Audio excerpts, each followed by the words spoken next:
Om Shri Guru Pyo Namaha Harehe Om Sadashiva Samarambam Shankaracharya Madhyamam Asmadacharya Paryantam Vande Guru Paramparam Shri Jagam Mataram Devim Stita Dit Padmakasanam Hridaya Sagaratitam Gomatim Pranatosmyaham Om Sahana Vavatu Sahanao Bunaktu Sahaviryam Karavavahei Tejasvinavaditamastu Mavidishavahei Om Shanti Shanti Shanti.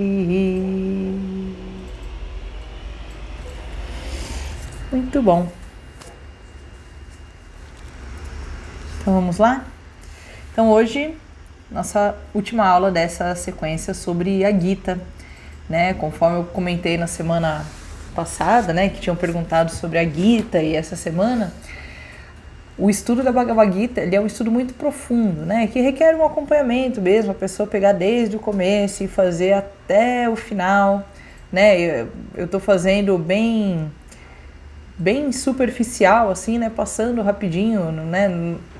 Eu estou estudando a Bhagavad Gita, que meu professor tem mais de 1 ano e a gente não chegou no capítulo 7, a gente está no capítulo 6, né? Então, é um estudo que é gradual, que cada verso, né, é mastigado. Aqui a gente fez, né, o primeiro e o segundo capítulo de uma forma mais rápida. Hoje a gente vai fazer o terceiro, mais ou menos da forma que a gente fez ontem.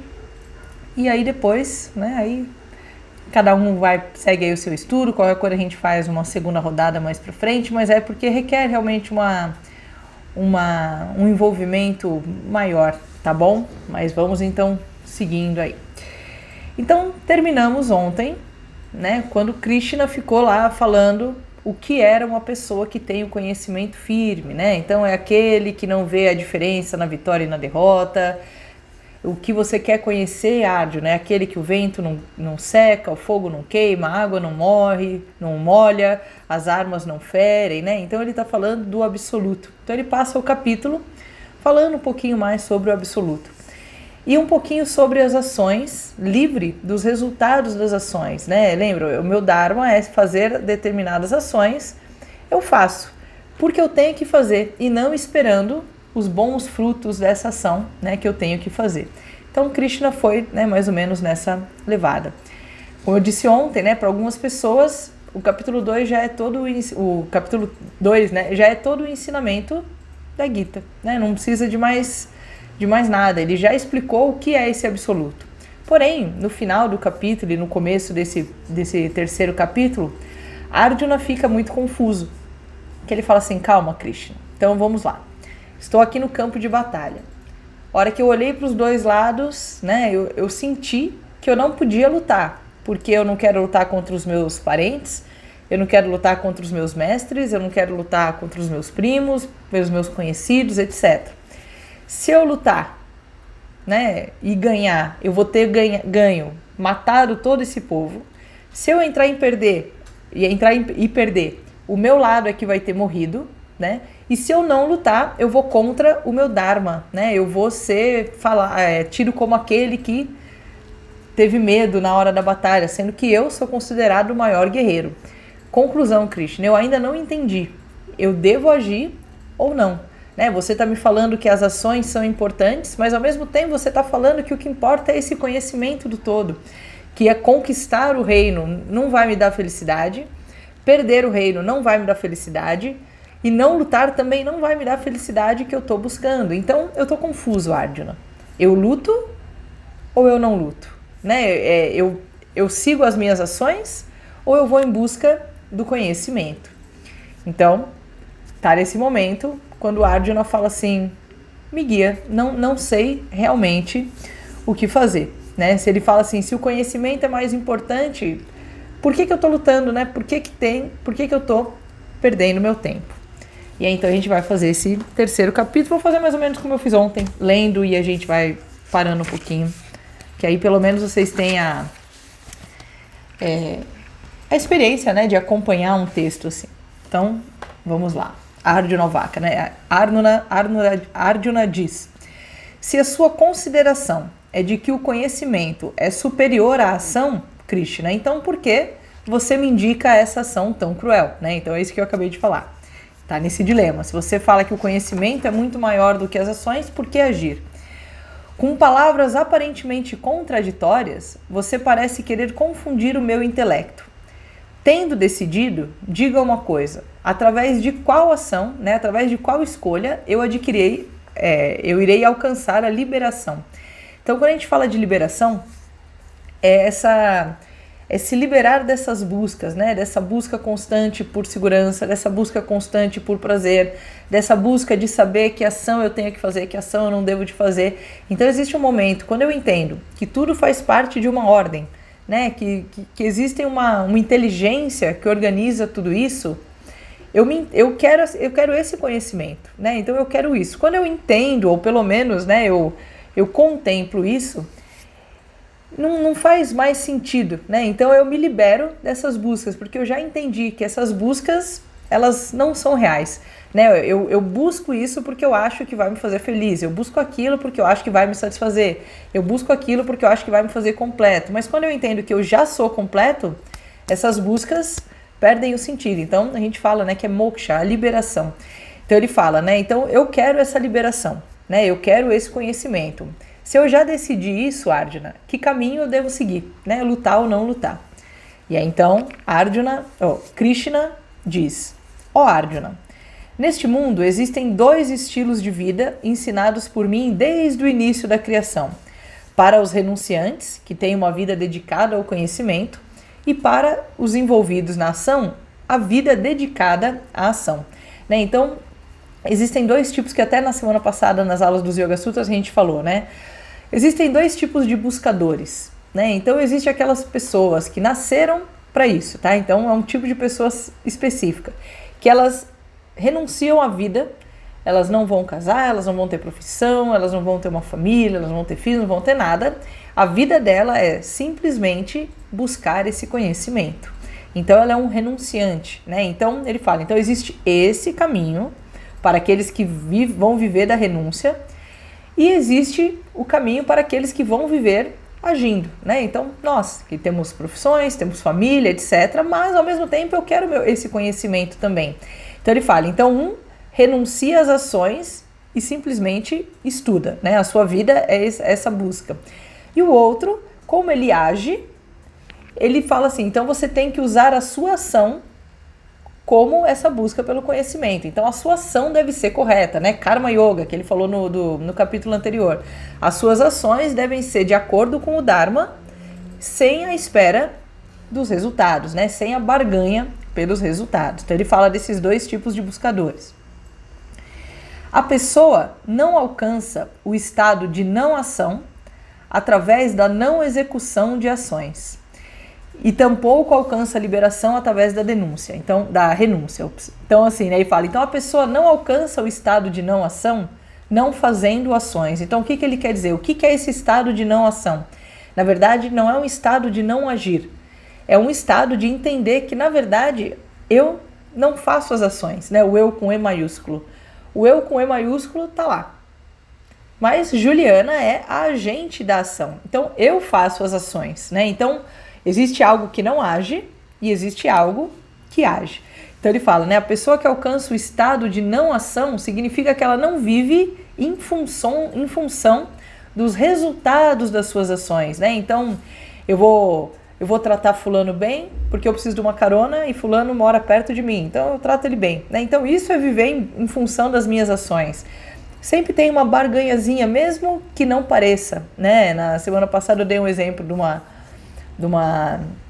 senhora num curso que eu fiz sobre a Gita, inclusive, e o professor estava falando sobre isso, né, da ação que ela é livre, e ela falou assim, eu faço ações, né, eu faço muito trabalho voluntário, e os trabalhos voluntários, eles são livres, eu não faço nada em troca, eu simplesmente faço. E aí ele falou assim, não, você faz essa ação em busca de se sentir bem, né, tanto que é muito comum a gente ouvir assim, eu fui lá e ajudei tal orfanato, nossa, foi melhor para mim do que para eles, né? Assim, eu me senti melhor do que eles. Porque, na verdade, o ato de ajudar nos faz bem. Então, por eu me sentir bem, eu ajudo. Então, as nossas ações, querendo ou não, elas são baseadas, né? E aí essa senhora falou, não, mentira, eu faço por fazer. E aí o professor falou assim, se a cada vez que você fizesse uma boa ação, né, uma ajuda, alguma colaboração, você sentisse uma dor, um desconforto, né, você continuaria, né? É prazeroso ajudar, você ajuda. Se não fosse prazeroso ajudar, será que você ajudaria? Né? Então, a sua ação realmente é livre? Não necessariamente, né? Então, a gente vive em função dos resultados das ações, mesmo que não pareça uma barganha, no fundo é. Todas as minhas ações, no fundo, eu quero ser feliz, por um lado ou por outro. Então ele fala, né? A pessoa não alcança esse estado de não ação, né? Esse estado de não depender do resultado das ações, ela não alcança isso não agindo. Então não é isso, então já que eu não posso viver das minhas ações, eu vou parar de agir, vou sentar aqui no sofá e vou deixar as coisas acontecerem. Também não. Né? Não agir continua sendo uma ação. E você está não agindo achando que assim você vai se dar bem. Né? Então ele falou, não é assim. A pessoa não alcança esse estado de não ação não executando ações. E ela também alcança essa liberação através da renúncia. Né? Então, eu, a partir de agora, vou ser desapegado. Os bens materiais não me importam, não sei o que, eu vou largar tudo. Esse larga tudo não significa que você vai ficar livre de tudo. Né? O largar tudo significa apenas que você, naquele momento, acha que você não precisa daquelas coisas. Que é muito diferente de uma atitude de renúncia. Existem aí na tradição, né, muitas histórias de reis que eram renunciantes. Apesar deles terem riquezas, ouros, terras, etc., eles não tinham apego nenhum a isso, né? Tem uma história do rei Janaka, que diz que ele estava lá no palácio, e aí chegou um sábio, né? Conhecia todos os Vedas de cor, então ele chegou lá e falou assim, eu quero conversar com o rei. Aí o rei, claro, pois não, o que você quer conversar? Né? Aí ele eu quero fazer um debate, porque você diz que é sábio, mas como que um sábio, né, pode ter toda essa riqueza? Você se engana, você não é um sábio. Sábio sou eu, que só tenho essa tanga e os 4 Vedas, mais nada. Aí Janaka fala, então vamos conversar, né? Vamos lá conversar sobre os Vedas e a gente tenta chegar num acordo. E aí senta Janaka, né, o rei, e esse sábio.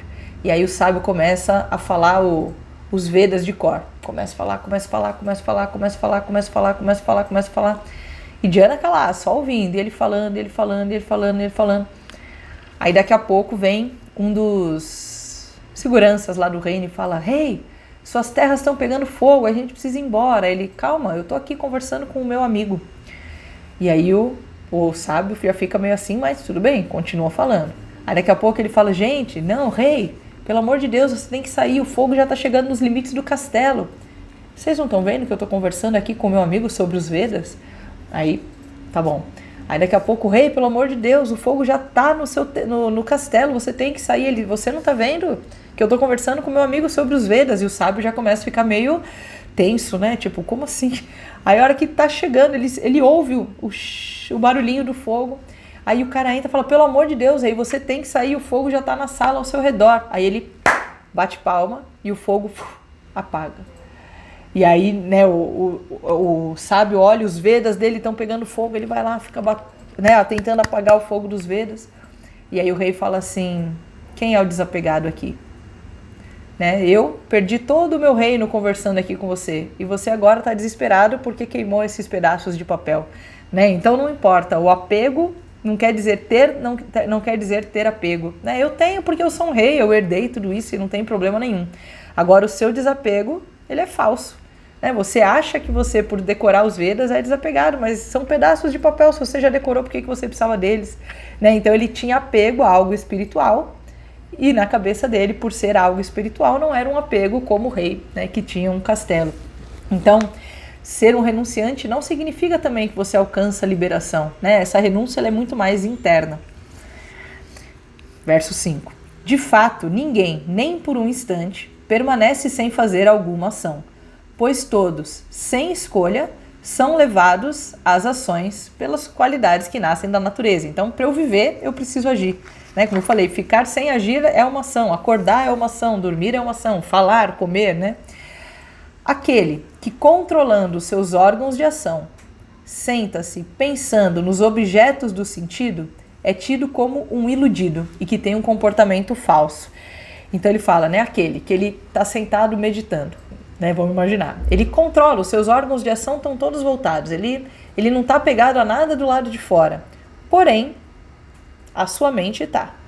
Né? Eu tinha um professor que falava assim, não muda nada, você está de olho aberto e olho fechado, a sua mente continua a mesma, né? Não é porque você está numa pose bonita lá na cachoeira que significa que você está tranquilo.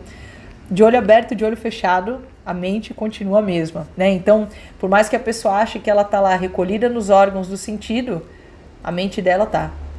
Vou pensar naquilo, que bom que agora, como eu medito, eu sou superior a todo mundo, Deus vai me dar muitas bênçãos, afinal eu medito, né? Então ele fala, então, esse que acha que recolheu os órgãos do sentido, mas a sua mente ainda está nesses objetos, é um iludido, né? E ele tem um comportamento falso, como esse sábio, né? Mas aquele que, livre do apego e controlando os órgãos dos sentidos com a mente, faz karma yoga com os órgãos da ação, esse sim é superior. Então ele fala, agora aquele que tem o domínio dos sentidos, mas não forçado, tipo, eu não vou mais pensar em nada, eu não vou mais ter isso, eu não vou querer mais aquilo, eu vou... Né? Essa coisa forçada, ela só gera ilusão. Parece que a pessoa é desapegada, mas ela não é. Agora aquele, né, que consegue recolher os órgãos sentidos com a mente, né, ele compreende que os objetos não são fonte de prazer e de felicidade, então ele compreende que ele não precisa, ele recolhe e faz karma yoga. Então, com os órgãos dos sentidos, né, ele faz as ações corretas. Então, ele não age de acordo com os seus desejos e os seus apegos. Ele age da forma que ele tem que agir. Os desejos dele estão sob controles. Esse, sim, é superior. E aí vem verso 8.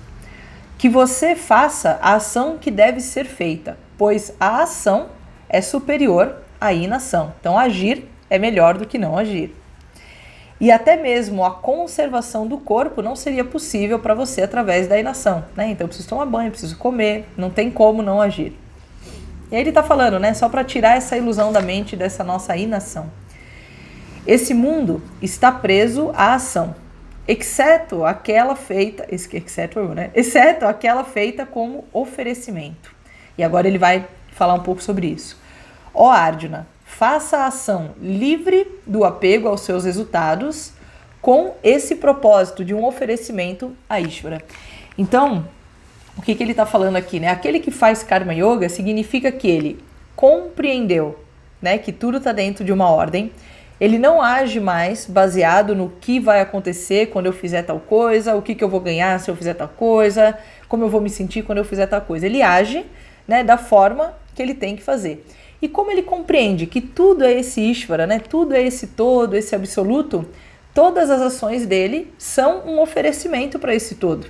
Né? Afinal, é como se ele falasse, bom, já que agora, dentro dessa ordem, a ação correta é essa, eu faço na forma de um oferecimento. Então, todas as ações se tornam orações, né? Vamos dizer assim, todas as ações se tornam compatíveis, né? Então, eu faço porque eu confio nesse todo e se é o que eu tenho que fazer, esse é o meu oferecimento. Então, a ação não é mais para mim. A ação que eu faço é para esse todo, né? Se existe uma ordem, eu quero estar dentro dessa ordem. Então, as minhas ações são compatíveis e eu ofereço isso a você, né? A esse todo, você com V maiúsculo. Oi, Bárbara, é a Gita. Tô no capítulo 3, vou falar agora o verso 10. No início, o Criador, tendo criado os seres humanos junto com essa, né? Ele criou o ser humano e ele também criou essa ação como um oferecimento. O Criador disse que vocês cresçam através desse tipo de ação e que isso seja para vocês como a vaca que satisfaz o desejo. Então vamos explicar parte a parte. Então ele fala assim, né, o ser humano ele foi criado para agir de acordo com essa ordem, sendo essas ações oferecimentos, né? Ele fala, então já veio junto, né? O papel do homem é agir dessa forma. O problema é que a gente tem uma mente que desvirtua a gente. Então que através desse tipo de ação vocês cresçam, né? Seres humanos, se você faz tudo compatível com a ordem, você vai crescer, você faz parte. E que esse tipo de ações, né, essas ações feitas como um oferecimento, seja para vocês como a vaca que satisfaz os desejos, né? Existe dentro de algumas histórias uma vaca, que é a vaca dos desejos, né? Que tudo que pede, ela dá. Então, o que ele quer dizer é o seguinte, né? Se você faz tudo em compatibilidade com a ordem, se você faz tudo com essa devoção, se você faz tudo em prol do absoluto e não seu, bênçãos vão vir para você, né? Então, os seus desejos serão, né, a vaca dos desejos significa que ele tem aquilo que ele quer, que ele precisa. Então, se você faz com essa atitude, bênçãos vão cair para você, como a vaca que dá os desejos para as pessoas que pedem. Então, ele fala, né, que se você tem esse tipo de ação e tem a sua vida baseada com esse tipo de ação, bênçãos, porque você está dentro da ordem, né? Então, já que você está dentro da ordem, a ordem está dentro de você, né? Então, existe essa troca, que na verdade não é uma troca, né? Porque tudo é uma coisa só. Que através desse tipo de ações, né, essas ações como um oferecimento, vocês conquistem as boas graças dos deuses. Que os deuses abençoem vocês e, abençoando-se mutuamente, vocês alcançarão o bem supremo, né? Então, esses oferecimentos são para os deuses, né, os que comandam toda essa ordem, e em contrapartida, os deuses abençoam vocês. E aí você ajudando os deuses te ajudando, né? Vocês entram nessa mesma ordem, vocês dois alcançarão. Vocês dois, assim, né? Vocês todos alcançarão esse bem supremo, né? Essa felicidade suprema. Os deuses, alimentados por esses oferecimentos, sem dúvida, darão a vocês os objetos desejados. Aquele que desfruta o que é oferecido por eles, então Deus, né, os deuses te dão umas bênçãos. Então aquele que desfruta o que é oferecido, né, desfruta as bênçãos, mas não oferece nada em troca, é um ladrão. Então ele fala, né, você está recebendo bênçãos, devolve as bênçãos. Né, isso a gente tem até no nosso dia a dia, né? Eu estou recebendo tanta coisa, né? Deus está me dando tantas coisas que eu me sinto meio que na obrigação de contribuir. Né? Vou fazer um trabalho voluntário, eu trabalho com, sei lá, tal coisa, e eu vou então, um dia da semana, eu faço esse mesmo trabalho voluntário, né? Então, é um oferecimento. A gente tem um pouco disso já, né? Porque tudo que está na Gita significa que faz parte do ser humano. Então, essas ações, né? Você recebe bênçãos, é o seu dever retribuir essas bênçãos. Senão você é um ladrão. Aqueles que comem, tendo primeiro oferecido a Ishvara, libertam-se de toda impureza. Mas aqueles que fazem ações inadequadas e cozinham para si mesmo, alimentam-se de sofrimento. Então aqui uma analogia, mas que funciona, né? Então eu faço uma comida, antes de eu comer, eu ofereço para os deuses e depois eu como. Então ele fala, aquele que não faz isso, que cozinha e come para você mesmo, né? E pensando em todas as ações, ele é o sofrimento, porque ele não contribui, né? Ele não pede as bênçãos antes de fazer umas coisas. É dito, né, que muitas casas na Índia têm os Ganeshas, né? Aquela deidade elefante.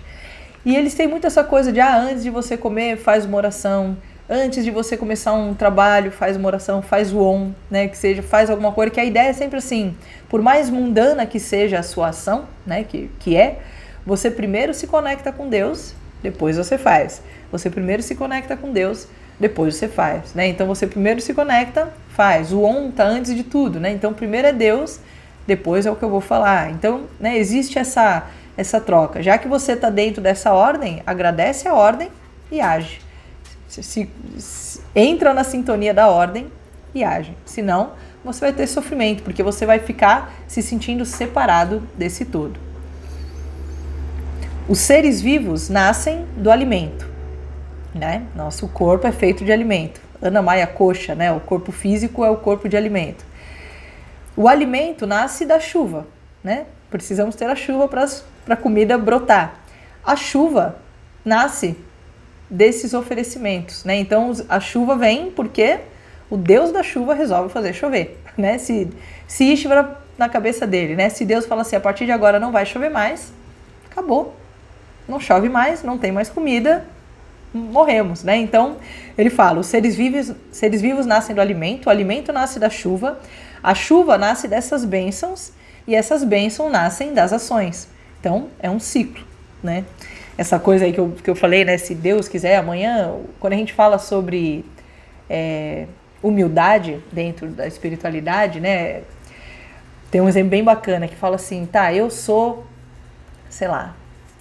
uma pessoa que canta muito bem. Mentira, tá? Não eu. Uma pessoa que canta muito bem. E ela nasceu cantando muito bem, né? Ela tem esse dom de cantar muito bem.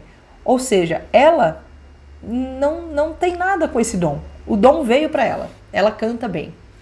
E aí ela pode lidar com esse dom na forma de uma bênção.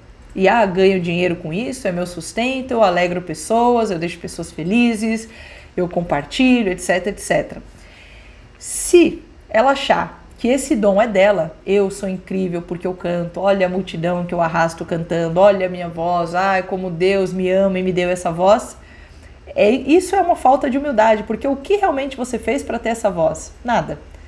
Né? Essa voz veio para você. E se amanhã Ishvara falar, parou de cantar, você acorda sem voz e acabou. Controle nenhum sobre esse dom você tem. Ainda cantar, você pode até pensar, não, mas eu aprendi a cantar. Mas de repente tem gente que se gaba porque, sei lá, tem os cílios bonitos. E a pessoa fala, eu sou incrível, porque as pessoas me acham incrível com os meus cílios. Aí cílios, o que você tem com os seus cílios? Né? Você está se achando porque você tem cílios bonitos, sendo que o que você fez para ter cílios bonitos? Nada, né? Então, a humildade está nisso, né? Tudo que eu tenho de bom me foi dado. Então, eu tenho o dever de usar da melhor forma possível, né? Opa. Saiba que a ação vem do Veda e o Veda vem do imperecível. Portanto, Brahman, que está em tudo, reside no Agna. Então, ele quer falar, então essas ações elas fazem parte do absoluto, né? O absoluto é o nosso controlador. Então essas ações elas fazem parte do absoluto. A pessoa que não segue aqui neste mundo essa roda que é colocada em movimento por Ishvara, que vive das suas ações inadequadas e satisfaz somente com os sentidos, vive inutilmente. Então ele fala, né? A pessoa que não segue essa ordem, que não joga o jogo de Ishvara, né? Não está dentro desse movimento, que vive todas as suas ações só baseadas no que eu quero e o que eu não quero, que só se satisfaz com esses objetos do desejo, ela vive inutilmente, né? Ela não vai ter nenhum crescimento. Mas, para a pessoa que permanece somente em si mesmo, satisfeita e feliz em si mesmo, não há nada a ser feito, né? Então a pessoa que está inteira, que ela entende que as ações são secundárias, né? As ações elas só existem por um bem maior, para ela não tem nada a ser feito, né? As ações não são dela. Juliana não age. Juliana age porque ela tem que agir, mas não é porque a Juliana quer agir, né? Existe algo que me faz agir.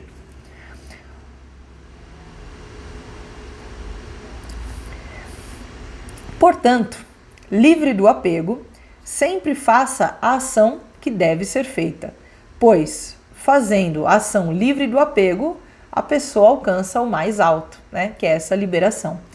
Certamente, aqui ele vai falar até do Janaka, que é aquele rei que eu falei da história. Certamente, Janaka e outros alcançaram a liberação através da ação. Ao menos, considerando a proteção das pessoas, você deve agir. Então, o que ele fala aqui, né? Então, Janaka era um rei, mas era um rei que tinha o conhecimento. Então, uma coisa é um rei todo errado. Uma coisa é um rei todo correto. Então, Janaka tinha o conhecimento. Por ele ter o conhecimento e ele tinha as pessoas sobre o seu domínio ali, no sentido dele não de controlar, né? Mas no sentido dele ser um exemplo, dele ajudar, dele governar, dele organizar. Então, ele tinha as melhores das ações, inclusive para proteger essas pessoas, né? Então, ele tinha um bom exemplo e as pessoas seguiam o exemplo dele. Então, ele fala, você tem que agir mesmo que você seja para ser o exemplo. Para Janaka, a ação, né, ele ter o reino ou não, era indiferente. Mas já que ele não tinha que largar tudo, ele tinha que ser o melhor rei. Né? Ele tinha que ser o melhor dono ali do palácio, ele tinha que ser o melhor governante, para ele dar o exemplo. Então ele fala, né, ao menos considerando a proteção das pessoas, você deve agir. Então você, Arjuna, é um guerreiro. O exército está sob seu comando. Você sabe qual é a ação correta, seja o exemplo. Tudo aquilo que um líder faz, as outras pessoas fazem. O que ele estabelecer como exemplo será seguido. Então, aquele que tem o conhecimento, ele tem a obrigação de agir, para ele ser um exemplo a ser seguido. Ó Arjuna, para mim, né, Krishna falando, Krishna é Deus, né, é o eu. Não há nada a ser feito. Nos 3 mundos, né, que eles chamam lá dentro da tradição, nada existe para ser alcançado que eu já não tenha alcançado. Mesmo assim, eu estou aqui agindo. Então, né, eu já fiz tudo, eu não tenho nada para fazer, mas mesmo assim eu estou aqui agindo, porque eu preciso ser o exemplo. Pois, não sendo preguiçoso, se eu não permanecesse sempre em ação, as pessoas seguiriam o meu caminho. Então ele fala, né, se eu, por mais que eu sou Krishna, se eu ficasse sem agir, as pessoas iam entender, né? Bom, vê Jesus, né, que é um exemplo, talvez a gente conheça um pouco mais da história, né? Ele fez várias coisas que as pessoas foram seguindo os exemplos dele, ele não precisava fazer. Ele já tinha uma mente livre, mas ele agiu de uma forma para que as pessoas seguissem o caminho dele e seguem aí até hoje, né? Se eu, Krishna, né, se eu não praticasse ação, essas pessoas seriam destruídas e eu seria o responsável pela confusão na sociedade e destruiria todo mundo. Então eu, como o absoluto, eu tenho o dever de dar o exemplo. Assim como os não sábios agem apegados à ação, da mesma forma, livre do apego, o sábio deve agir com o desejo de proteger as pessoas. Então, né, Krishna, no caso aqui, ele é uma encarnação de Vishnu. Então é dito que quando está precisando de alguém, de restabelecer o Dharma, Vishnu se materializa e vem. Então no texto aqui é Krishna. Então estava precisando, o mundo estava precisando de um exemplo, a humanidade estava indo todo para o Adharma, né, todo com os valores invertidos, e eu vim. Eu podia muito bem não vir, porque para mim estava tudo certo, mas eu vim, porque senão o mundo ia ser destruído. Se eu não fizesse nada, a destruição era certa. Não se deve criar divisão no entendimento daqueles que são ignorantes, apegado à ação. O sábio, firme no conhecimento ao agir, deve levar os outros a fazer todas as ações. Então não é ficar apontando, não é assim que deve agir, você está todo errado, se você fosse espiritualizado você faria diferente. Isso não vai levar a lugar nenhum. Você tem que ser o exemplo. Então você tem que ser um exemplo tão grande que até aqueles errados te seguem, né? Ele é firme no conhecimento e ele, ao agir, deve levar as pessoas a fazerem essas ações também. As ações de todos os tipos são feitas pelos gunas da natureza, né? Lembra que a gente falou ontem, né? A agitação, a inércia, o equilíbrio. Então, as ações são feitas de acordo com isso, né? Ora eu preciso de fogo, ora eu preciso de calmaria, ora eu preciso de equilíbrio, ora eu preciso da escuridão. Então, as ações todas são feitas por esses gunas, né? É necessário uma ação forte, eu faço uma ação forte. É necessário parar, eu paro. Aquele com a mente iludida, com a falsa noção de eu, considera eu sou o agente da ação. Então ele fala, né? As ações elas acontecem porque elas precisam acontecer. Existe uma ordem da natureza. Agora aquele que acha que é o agente da ação, ele é iludido, né? Ele no fundo não faz nada, mas ele acha que faz, né? Eu faço isso, eu tenho uma voz incrível, eu tenho cílios maravilhosos, eu sou incrível, eu tenho uma mente assim, eu sou muito bom disso, eu sou muito bom daquilo, né? Então isso é um iludido, ele não entendeu nada. Que ele só é dessa forma porque Ishvara deu essa forma para ele. Mas aquele que conhece a verdade da diferença entre essas gunas, né, essas qualidades e o karma, considerando que os gunas agem sobre os gunas, ele não se apega. Então existe uma coisa que está dentro do funcionamento, que está acontecendo, mas existe a ação para que essa roda continue acontecendo. Então, existe algo que acontece sozinho, né, independente de um agente da ação, né, a gente pensando em nós, né, uma planta nasce, ela cresce, ela dá fruto, ninguém precisa ensinar. Então, as qualidades da natureza acontecem por si mesmo. E as ações, né, existe uma diferença. As ações têm uma mente que pode interferir ou não. Então, quanto mais estabelecido nessas leis da natureza a minha mente está, melhores vão ser as minhas ações, né? Então, não existe apego, porque eu entendo que algumas coisas estão sob meu aparente controle e outras não. Os que estão sobre a ilusão dos gunas da natureza estão atados a essas ações dos gunas. Aquele que tem a visão do todo não deve perturbar os que não conhecem a totalidade. Então ele fala, existem algumas pessoas que não, né? Elas estão sobre essa ilusão dos gunas, né? Dessas qualidades. Ela acha que ela está fazendo, que ela está acontecendo, que ela, né, ela controla os resultados das ações, o que é pior ainda, né? Então, existem pessoas que estão nessa ilusão. O sábio, né, aquele que tem a visão do todo, ele não deve ficar perturbando essa pessoa que não conhece a verdade e está iludido. Ela não tem que ficar. Deixa a pessoa ser assim, né? Não adianta. Que você lute livre da preocupação.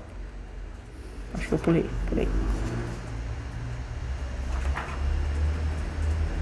Não, tá certo. Então ele fala, né, que você, Arjuna, lute livre da preocupação, com uma mente de discriminar, livre da expectativa em relação ao futuro e do sentimento de posse, abandonando em mim todas as suas ações. Ou seja, você, Arjuna, não se preocupa, vai lá e luta com uma mente capaz de discriminar, ou seja, né, com ações corretas, sem expectativa com relação ao futuro e do sentimento de posse das suas ações. Abandone em mim todas as suas ações, né? Assim, abandone em mim todas as suas ações mim aqui é Deus, né? Então abandone em mim, é aquilo que eu falei, faça tudo como um oferecimento a essa roda que deve girar. Aquelas pessoas que sempre seguem esse meu ensinamento, que têm fé e são livres de crítica, elas também se libertam das ações, né? Então aquele que alcança o conhecimento também vai se libertar dessas ações. Mas aqueles que criticam e não seguem esse meu ensinamento, saiba que cheios de ilusão em todas as formas de conhecimento e sem discriminação, eles são destruídos. Quando fala destruído, né, não significa que há uma imposição, ou você acredita ou você sofre, né? Não é... Os Vedas não querem ninguém sofrendo. Esse destruição é no sentido assim de destruir a sua mente, destruir essa capacidade de você enxergar esse todo, destruir a sua possibilidade de ser feliz, né? Essa felicidade que é plena.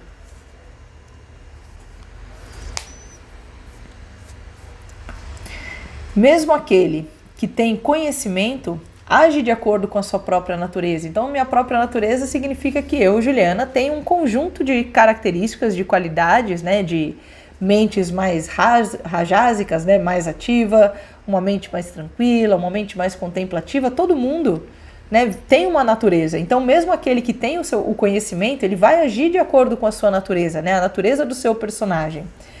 As criaturas seguem a sua natureza.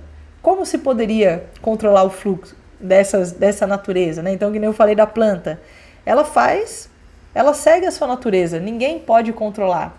Assim como você tem uma natureza, Arjuna, ninguém pode controlar, né? Você não tem como, eu sou uma pessoa impulsiva, mas não um impulsivo ruim, né? Eu tenho essa coisa de ser impulsivo, ou a minha mente é tão assim que eu consigo fazer 10 coisas ao mesmo tempo. Não existe mente boa e mente ruim. Existe mente que sabe canalizar as qualidades dela para algo bom e mente que não sabe, né? Tem uma palestra da professora Glória que ela fala assim, o que é uma mente boa?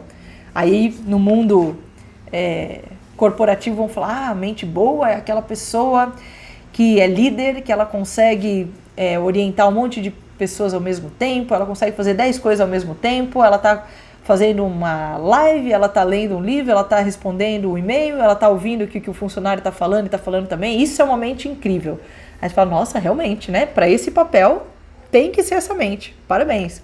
Agora pega essa mesma pessoa e põe ela para meditar. Não dá. Né? A pessoa não consegue ficar focada em uma coisa. A natureza da mente dela é aquela. Então, é uma mente boa para isso, mas ruim para aquilo. E vice-versa, né? Uma pessoa super contemplativa, que tem o seu tempo, né, que tudo precisa ser contemplado, né, aquelas pessoas que olham para o céu e sorriem, coloca ela para ser o líder lá da empresa, não vai dar. Então ela tem uma mente muito boa para isso, mas não para aquilo. Então cada um tem a sua natureza e cabe a você canalizar. Próprias aulas de yoga, né, tem aulas de yoga de todos os tipos, rápida, devagar, com permanência, sem permanência, com acessório, sem acessório, para todos os tipos de mente, né? Então, a sua própria natureza, mesmo aquele que tem conhecimento, ele age de acordo com a sua natureza, né? Cabe a você organizar essa natureza, né? Ele fala, como poderia controlar isso? Não é controlável. O gosto e a aversão estão fixados no objeto de cada órgão de percepção, que a pessoa não caia sob o poder desses dois, pois ambos são seus inimigos. Lembra lá nos Yoga Sutras, né? Os gostos e aversões. Então a nossa vida é baseada, isso eu gosto e quero repetir, isso eu não gosto e eu quero fugir, né? Enfim. Mas aquele que entende que não existe o que eu gosto e o que eu não gosto, e sim um caminho correto a seguir, ele abandona essas coisas, né? Eu não gostaria de fazer isso porque eu não gosto desse tipo de atitude, mas, né, ninguém quer mandar ninguém embora, mas eu tenho que mandar. É o que eu tenho que fazer, né? Então, a atitude correta é mandar embora, apesar de não ser o que eu gostaria de fazer. Mas eu vou lá e faço. Então ele fala, o gosto e a aversão, eles estão fixados nos objetos de percepção, né? O que eu gosto, o que eu não gosto, isso é bom para o meu paladar, isso não é. Eu gosto de ver isso, eu não gosto. Eu gosto de ouvir isso, eu não gosto. Eu gosto de sentir isso, eu não gosto. A pessoa não deve cair sob esse poder, pois os dois geram destruição. Por quê? Nem tudo que eu quero vai acontecer e nem tudo que eu não quero não vai acontecer. Ou seja, o sofrimento é inevitável. O próprio dever, né, o que você deve fazer, mesmo que mal feito, é melhor do que fazer o dever do outro bem feito. É melhor a morte dentro do próprio dever, o dever do outro carrega medo. Então esse é um verso bem conhecido também, né? É melhor você fazer o seu papel, mesmo que mal feito, do que você tentar fazer o papel do outro. Né? Então não cabe a mim, sei lá, vamos pensar em profissões assim, bem só superficial e didaticamente, tá? Eu nasci para ser professora e aí eu me meto a ser médica. Não vai dar. A minha mente não combina com aquele tipo de atitude, né? A minha mente vai querer ensinar, a minha mente não vai querer, sei lá, fazer tudo que eu tenho que fazer. É melhor eu ser uma professora mais ou menos do que eu tentar ser médica, vai dar errado. E vice-versa, né? Pega um médico super frio, calculista, né? Para aquela profissão isso é necessário. Agora coloca ele para ser, sei lá, professor de yoga, né? Também não vai dar, né? A mente dele é diferente, ele contempla coisas diferentes. Então é melhor você fazer aquilo que te cabe, mesmo que mal feito, porque você não conseguiu fazer com maestria, o que não é um problema, do que tentar fazer o que não é o seu dharma. E ele fala, né? O dever do outro carrega o medo. Você tentar fazer aquilo que não é da sua natureza, sempre existe uma insegurança. Sabe quando você vai fazer alguma coisa, mas você sabe que você não está seguro para fazer aquilo, e você vai e faz e é horrível? É isso, né? Não era para você aquilo, mas você cismou de fazer. Ah, tô precisando de dinheiro, me chamaram para fazer tal coisa, eu vou lá, mas rola um medo, né? Então é melhor fazer o que é seu de direito do que tentar fazer o dos outros e, né, só vai ter medo e sofrimento. E aí Arjuna diz, então, Krishna, uma pessoa, mesmo não desejando, é como se ela fosse dirigida por uma força impulsionada pelo que executa papam, né, uma ação que não devia fazer. Então ele fala assim, então uma pessoa, mesmo não desejando, foi a história do ontem do brigadeiro, né? Eu não quero brigadeiro, mas a hora que eu vejo eu tô comendo. Eu não quero ser grosseiro, mas a hora que eu vejo eu tô sendo. Eu não quero tratar mal as pessoas, mas a hora que eu vejo eu tô tratando. Né? Eu não quero mas a hora que eu vejo eu tô fazendo, né? Uma pessoa mesmo não desejando é como se ela fosse impulsionada para essas ações. E aí Krishna diz, esse é o desejo, essa é a raiva. Saiba que aqui nesse mundo esse é o inimigo. Né? Essa raiva, esse desejo é o grande devorador e produtor de papam, né? De deméritos, de más ações. Então, eu quero, não acontece, raiva. Eu vou agir de forma errada. Eu quero, acontece, eu fico feliz. Eu vou agir de uma determinada forma, né? Então ele fala, então esses opostos é o que vão fazer você agir de uma forma errada, né? O seu desejo, o seu apego é o que vai fazer você agir de uma forma errada e, consequentemente, produzir papams. Eu sei o que eu devo fazer, mas na hora que eu vejo eu estou fazendo o oposto. Duplo sofrimento. Eu sei o que eu quero fazer e eu não consigo fazer, e eu faço a outra coisa. Assim, como o fogo é encoberto pela fumaça, o espelho é coberto pela poeira, o feto é coberto pelo ventre, da mesma forma o conhecimento é coberto pelo desejo. Então eu sei aonde eu quero chegar, mas existe um monte de desejos no meio que me impedem de chegar lá de uma forma simples, né? Então, assim como a fumaça encobre o fogo, eu vejo o fogo, mas a fumaça deixa ele meio turva, né? Eu vejo meu reflexo no espelho, mas a poeira me deixa, né? Eu fico meio na dúvida de se sou eu mesmo, se meu reflexo tá bom ou se não tá. Então ele fala, né? Os desejos, eles encobrem mesmo o conhecimento.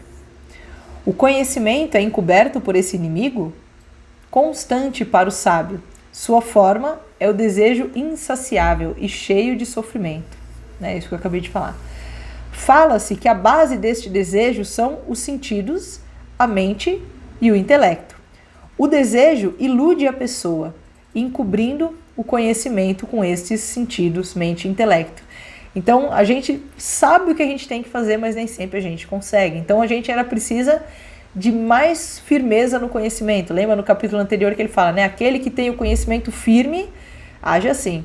Agora, aquele que tem o conhecimento não tão firme, ainda está, né, à mercê dos desejos. Porque o desejo, a mente e o intelecto fazem parte do ego, né? Faz parte do personagem. Portanto, Arjuna, primeiramente, tendo os sentidos sob o seu controle, abandone este desejo que destrói o conhecimento e a sabedoria. Dizem os sábios que os sentidos são superiores aos desejos. A mente é superior aos sentidos, o intelecto é superior à mente, enquanto que o Atma é superior ao intelecto. Então, o que eu quero conhecer está lá no topo. Então, eu começo apegado, né, meus sentidos. Aí eu começo a perceber que eu sou apegado, né? Minha mente olha os sentidos e fala, Juliana tem esse apego, esse ponto fraco. E aí existe o intelecto que fala, mente, seu sentido é apegado por conta disso, disso, disso. Já que você não quer ser apegado, vamos tentar mudar. Mas existe algo ainda que está lá por detrás, né? E é esse conhecimento que eu quero. Esse não, ele está soberano a esse caminho. Então é uma luta, né? É um trabalho, é um processo de autoconhecimento. Dessa forma, Arjuna, conhecendo aquele que é superior ao intelecto, o Atma, segurando a mente com o intelecto, destrua o inimigo que vem na forma de desejo, que é difícil de ser vencido. Então ele fala aqui, né, como você vai vencer esse desejo? Você tem que fazer o passo a passo. Você entendeu que existe o Atma, e o Atma não tem desejo, você quer esse conhecimento. Se eu quero isso, e os desejos estão me atrapalhando, a minha mente entra no meio, né? O intelecto fala, bom, se eu quero emagrecer e ter um brigadeiro na minha frente, o intelecto diz, não coma o brigadeiro, já que eu quero emagrecer. Emagrecer é o eu, né? O desejo maior. O desejo maior usa o intelecto para tentar corromper esses desejos, porque eles são difíceis de ser vencidos. Nossa natureza é ficar fugindo de um desejo para o outro. E desta maneira é o terceiro capítulo, chamado de Karma. Om Purnamadav Purnamidam Purnat Purnamudachyate Purnasya Purnamadaya Purnameva Vashishyate. Om Shanti Shanti Shanti Harehe Om Shri Guru Pyo Namaha Harehe Om. Então terminamos o terceiro capítulo e terminamos essa semana, né, falando sobre aí a essência da Gita. Então você deu para perceber que vai ficar sempre nesse diálogo, né? Arjuna pergunta alguma coisa, Krishna explica, fala, não é bem assim, você deve lutar assim, assim. Então, é meio que um manual de como convencer. Então, depois ele vai falar sobre meditação, depois ele vai falar sobre as ações, depois ele vai falar mais sobre o absoluto e depois ele vai falar da junção, né, de Arjuna com Krishna, né, assim, da pessoa que está buscando das ações com o absoluto, né, e aí vai até o final. Como eu falei, esse é o terceiro capítulo, são 18. Mas a gente vai parar por aqui. A Gita você encontra relativamente fácil. Essa que eu estou usando é a da professora Glória, tá? Bárbara, tá tudo no YouTube. Todos os 5, né? Essa é a quinta aula da Gita, estão todas lá no YouTube. E, como eu falei, as traduções, né? Se vocês pegarem, às vezes, uma tradução da linha Hare Krishna, eles vão considerar Krishna Deus e assim, vocês vão perceber na tradução que vai ter uma... Como é que fala? Que vai ter uma pegada mais religiosa, né? Então, na hora de ler, dá uma filtradinha assim. Então essa aqui da Glória, ela tá traduzida do sânscrito para o português, puro e simples.